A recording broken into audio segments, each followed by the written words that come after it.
पहाड़ों से घिरा एक छोटा सा गांव था जिसका नाम था अमरपुर। गांव के किनारे एक गहरी नदी बहती थी जो वहां के लोगों के लिए जीवन का सहारा थी। उसी गांव की एक बस्ती में करण अपनी पत्नी सुनीता और दो बच्चों रोहन और अनवी के साथ रहता था। करण मेहनती था, साहसी था और अपनी जुबान का पक्का था, लेकिन उसका जीवन बहुत साधारण था। करण नदी से रेत निकालकर उसे बाजार में बेचता और उसी से घर चलता था। सर्दियों के आते ही उसकी परेशानी बढ़ जाती थी, क्योंकि नदी का पानी इतना ठंडा हो जाता कि उसमें उतरना जान जोखिम में डालने जैसा था। सुनीता हमेशा उसके लिए चिंतित रहती, लेकिन करण मजबूरी में हर दिन नदी पर जाता ताकि बच्चों का पेट भर सके। ठंड तेजी से बढ़ रही थी। करण ने एक रात सुनीता से कहा, भाग्यवान, लगता है इस बार ठंड बहुत कड़ी पड़ेगी। पता नहीं नदी में उतर भी पाऊंगा या नहीं। सुनीता बोली, इतनी चिंता मत कीजिए, भगवान पर भरोसा रखिए। लेकिन करण जानता था कि इस बार हालात मुश्किल हो सकते हैं। दिसंबर का महीना शुरू ही हुआ था कि ठंड ने पूरे गांव को अपनी गिरफ्त में ले लिया। हवा इतनी तेज हो गई कि लगता था मानो चाकू की धार त्वचा काट रही हो। लेकिन करण के लिए रुकना संभव नहीं था, क्योंकि अगर वह न जाता तो परिवार भूखा रहता। एक सुबह वह रेत की टोकरी और फावड़ा लेकर नदी की ओर निकल पड़ा। नदी पर पहुंचते ही उसकी सांसें मानो जमने लगीं। पानी में बर्फ के छोटे छोटे टुकड़े तैर रहे थे, पैर सुन्न पड़ रहे थे, लेकिन करण ने हार नहीं मानी। वह पानी में उतरा और रेत निकालने लगा। कई घंटों की मेहनत के बाद भी उसे एक टोकरी भी रेत नहीं मिली। वह थककर किनारे बैठ गया।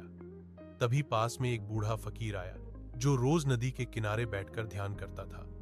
फकीर ने कहा, बेटा, इतनी ठंड में क्यों अपनी जान जोखिम में डाल रहे हो? खाना बिना भी एक दिन रह सकता है, पर सेहत बिगड़ गई तो सब खत्म। करण बोला, बाबा, अगर रेत नहीं निकालूंगा तो मेरे बच्चे भूखे रह जाएंगे। मेरा घर इसी से चलता है। फकीर मुस्कुराया और बोला, मेहनत अच्छी है बेटा, लेकिन समझदारी और दया भगवान की सबसे बड़ी देन है। कभी कभी ठहर जाना भी जरूरी होता है। करण उनके शब्दों का मतलब समझ नहीं पाया, लेकिन फिर उठकर काम में लग गया। कुछ ही देर बाद अचानक उसे पानी के अंदर एक बड़ी मात्रा में जमा हुई रेत मिल गई, जिसे उसने पहले कभी नहीं देखा था। उसने मन ही मन सोचा कि यह फकीर की कृपा ही होगी। वह रेत घर ले आया और सुनीता और बच्चे खुशी से झूम उठे। कुछ दिन शांति से बीते, लेकिन ठंड लगातार बढ़ती जा रही थी। एक सुबह सुनीता बोली, ऐ जी, इतनी ठंड में मत जाइए, नदी आपका शरीर खा जाएगी। कुछ और काम क्यों नहीं ढूंढ लेते? करण बोला, भाग्यवान, और कोई काम आता नहीं, बच्चों को भूखा नहीं रख सकता। वह फिर नदी की ओर निकल गया। रास्ते में उसे एक बूढ़ी औरत नदी किनारे बैठी कांपती हुई दिखी। वह बहुत कमजोर थी और दूसरे किनारे पर स्थित अपने घर तक नहीं जा पा रही थी। करण ने तुरंत उसकी मदद की, अपनी नाव में बैठाकर नदी पार करवाया और उसे सुरक्षित घर के पास उतार दिया। बूढ़ी औरत ने कांपती आवाज में कहा, बेटा, आज तूने मेरी जान बचाई है, भगवान तुझे बहुत देगा। करण मुस्कुरा दिया, लेकिन चिंता अंदर थी। आधा दिन निकल चुका था और वह अभी तक काम शुरू भी नहीं कर पाया था। शाम होते होते वह खाली हाथ लौट आया। सुनीता ने उसके उदास चेहरे को देख कहा, चलो, कोई बात नहीं, तुमने इंसानियत दिखाई है। भगवान कभी मेहनत और भलाई को खाली नहीं जाने देते। करण ने थोड़ा राहत महसूस की। कुछ दिनों बाद लगातार बारिश शुरू हो गई और ठंड मानो 2 गुना बढ़ गई। करण काम पर नहीं जा पाया। राशन भी खत्म होने को था।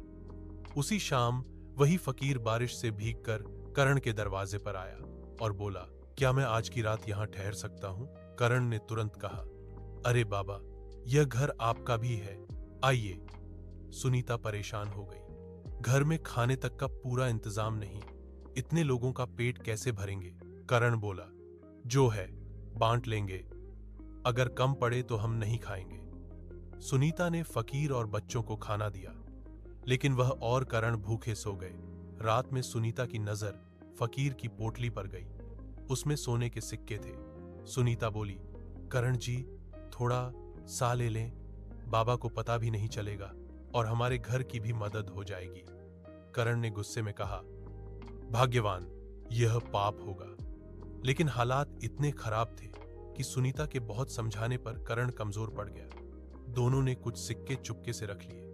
सुबह फकीर मुस्कुराते हुए चला गया, जैसे उसे सब पता हो। कुछ दिनों बाद करण का बेटा रोहन अचानक गंभीर रूप से बीमार पड़ गया। वह बोल भी नहीं पा रहा था। वैद्य ने कहा, इसका इलाज गांव में नहीं होगा, इसे तुरंत शहर ले जाओ, नहीं तो देर हो जाएगी। करण और सुनीता के पैरों तले जमीन खिसक गई। उनके पास पैसे नहीं थे। उन्होंने पूरे गांव से उधार मांगा, लेकिन किसी ने नहीं दिया। सुनीता रो पड़ी और बोली, चलते हैं बाबा के पास, वही हमारी आखिरी उम्मीद है। करण और सुनीता फकीर के पास पहुंचे, जो पेड़ के नीचे ध्यान में बैठे थे। दोनों रोते हुए बोले, बाबा, हमने गलती की। हमने आपकी पोटली से सिक्के ले लिए थे। हमारे बेटे की जान खतरे में है, हमें माफ कर दीजिए। फकीर आंखें खोलकर मुस्कुराया और बोला, मुझे उसी रात पता चल गया था, लेकिन तुम बुरे नहीं हो, तुम सिर्फ बुरे हालात से लड़ रहे थे। जिसने किसी बूढ़ी औरत की जान बचाई हो, वह दिल से कभी बुरा नहीं हो सकता। इंसानियत तुम्हारे अंदर है, बस हालात ने तुम्हें कमजोर बनाया था। फकीर ने अपनी पोटली खोली और सोने के सिक्के करण के हाथ पर रख दिए और बोला, यह दान नहीं, यह तुम्हारा हक है। तुम्हारी भलाई और मेहनत भगवान तक पहुंच चुकी है, इसे आशीर्वाद समझकर स्वीकार करो। करण और सुनीता की आंखें आंसू से भर गईं। दोनों दौड़ते हुए घर पहुंचे और देखा रोहन पूरी तरह ठीक बैठा था।